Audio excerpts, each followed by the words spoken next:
এই বাংলার মাটিতে মানুষ তাকে আর চায় না। আসলে এই ভাঙচুরটা এক ধরনের মানুষের যে এখনো ক্ষোভটা 5 তারিখে যেরকম ছিল, হয়তো আমরা 5 তারিখের পর অনেক রকমের আলোচনা শুনছি, অনেক রাজনৈতিক দল বলছে যে আওয়ামী লীগকে আবার রাজনীতিতে ফিরতে দেওয়া হবে কি হবে না, এটা নিয়ে এক ধরনের প্রশ্ন তৈরি হয়েছে।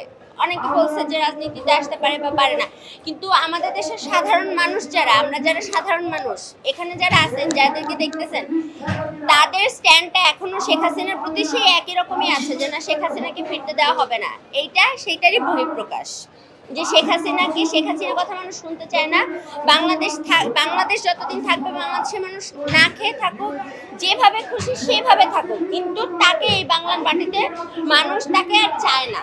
সে আর কখনোই আসবে না। সামান্য ভাষণ দেওয়ার কারণে সে বাংলাদেশের মানুষের উদ্দেশ্যে সামান্য ভাষণ দিবে, এইটুকুতেই তার বাবার যে শেষ চিহ্নটা সেটাও মানুষ বাংলাদেশ থেকে বিলুপ্ত করে দিতে চায়। তাকে বাংলাদেশের মানুষ এতটাই অপছন্দ করে, কারণ আমাদের সন্তানদের, আমাদের ভাই বোনদের রক্ত তো এখনো শুকায় নাই, এবং সে তার কাজের জন্য এখন পর্যন্ত বিন্দুমাত্র অনুতপ্ত না।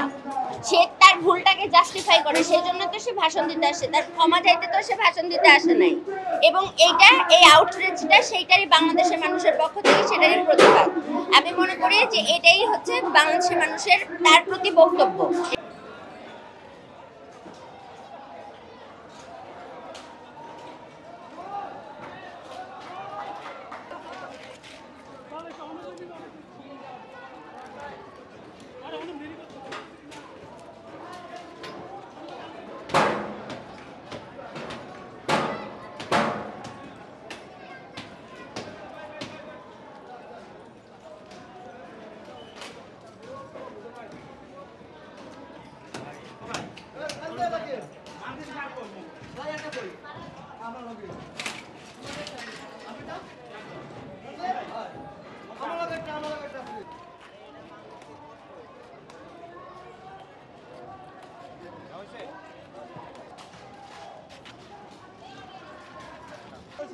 একটা ইটো থাকবে না, ইটো থাকবে, কথা বলতে পারবে না, কথা বলেন, না কথা বলো।